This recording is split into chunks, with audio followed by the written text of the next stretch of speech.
বাপরে কি জোর বৃষ্টি পড়ছে, তার মধ্যে পড়েছে অনুষ্ঠান বাড়ি। আকাশ ভাঙা বৃষ্টি মাথায় নিয়ে এই অনুষ্ঠান বাড়ি যাব বলে সাজুগুজু করে বেরিয়ে পড়েছি আমি, ডাক্তারবাবু, মা আর মেয়ে। আর এই অনুষ্ঠান বাড়িতে বৃষ্টির মধ্যে যেতে যেতেই আপনাদেরকে একটা জাতকের গল্প বলি। ভক্তি আর বুদ্ধি কখনোই কিন্তু এক নয়। ভক্তি ভরে মন দিয়ে কেউ বিদ্যা অর্জন করতেই পারে, তাই বলে যে সে বিদ্বান হয়ে উঠবে এমনটা কিন্তু নাও হতে পারে। এই নিয়েই কিন্তু আজকের গল্প। পুরাকালে বোধিসত্ত্ব বারাণসী নগরে একটি বড় চতুষ্পাঠীর অধ্যাপক ছিলেন। 500 ছাত্র তার কাছে শিক্ষালাভ করত। তাদের মধ্যে একটি শিষ্য এতটাই নির্বোধ ছিল যে কিছুতেই তার মাথায় কিছুই ঢুকতো না, কিন্তু তার একটি মহৎ গুণ ছিল, তার মতো গুরু সেবা কেউ করতে পারত না। সেই জন্য আচার্য তাকে বড় স্নেহ করতেন। আচার্য আহারের পর যখন শয্যায় শয়ন করতেন তখন সে প্রত্যহ তার পা টিপে দিত।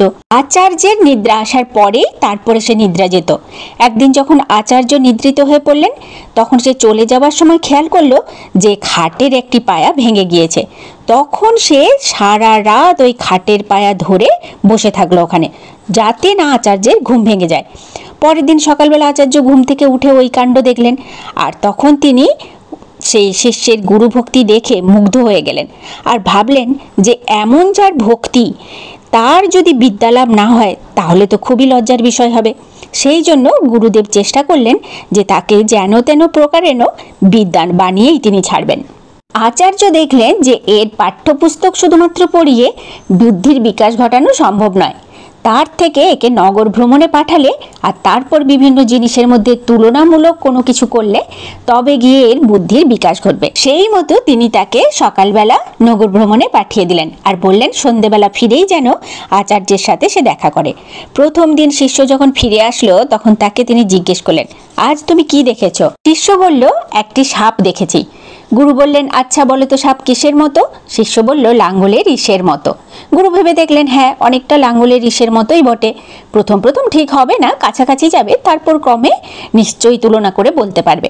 দ্বিতীয় দিন শিষ্য যখন নগর ভ্রমণ করে ফিরে এলো তখন তাকে আবার গুরুদেব জিজ্ঞেস করলেন, আজকে তুমি কি দেখেছো বৎস? শিষ্য বলল, আজ রাজপথে একটি হাতি দেখেছি। গুরুদেব বললেন, বলো দেখি হাতি কিসের মতো?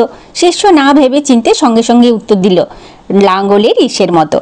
গুরুদেব ভেবে দেখলেন সমগ্র হাতিটার কথা নিশ্চয়ই শিষ্য ভাবতে পারেনি, সুর আর দন্তের কথাই ভেবেছে, শুধু ওই অংশটাই লক্ষ্য করেছে, ধীরে ধীরে সমগ্রটার জ্ঞান হবে।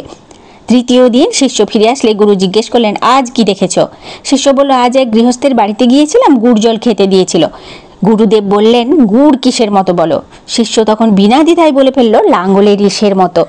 গুরুদেব অবাক হয়ে জিজ্ঞেস করলেন, গুড়ের সঙ্গে লাঙ্গলের ইসের কি সাদৃশ্য আছে? শিষ্য খুব উৎফুল্ল হয়ে বলল, আছে গুরুদেব, মধু থাকে মৌচাকে, মৌচাক অনেক সময় গাছের লাঙ্গলের ইসের মতো শুকনা ডালে ঝুলে, ওইরূপ একটা ডালে চতুষ্পাঠীর প্রাঙ্গণেই একটা মৌচাক ঝুলছে।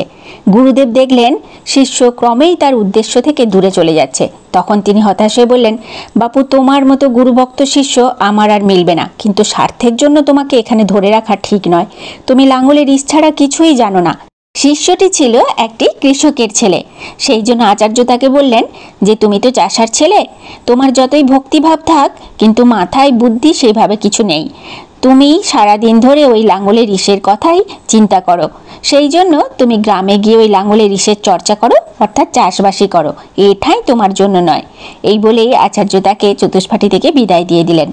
অর্থাৎ এই গল্পের দ্বারা বোঝা গেল ভক্তি আর বুদ্ধি এক নয়। আজকের এই জাতকের গল্পটা আপনাদের কেমন লাগলো অতি অবশ্যই লাইক কমেন্ট করে জানাবেন। আর এই দেখুন, গল্প বলতে বলতে আমরা কিন্তু প্রায় অনুষ্ঠান বাড়ি চলেই এসেছি। এই ভিডিওটা তো এই পর্যন্তই, পরের ভিডিওতে আবার অনুষ্ঠান বাড়ির অনেক সুন্দর সুন্দর ভিডিওর সাথে সুন্দর কিছু গল্প নিয়ে চলে আসব। আর এখন টাটা, বাই বাই, ভালো থাকবেন সবাই।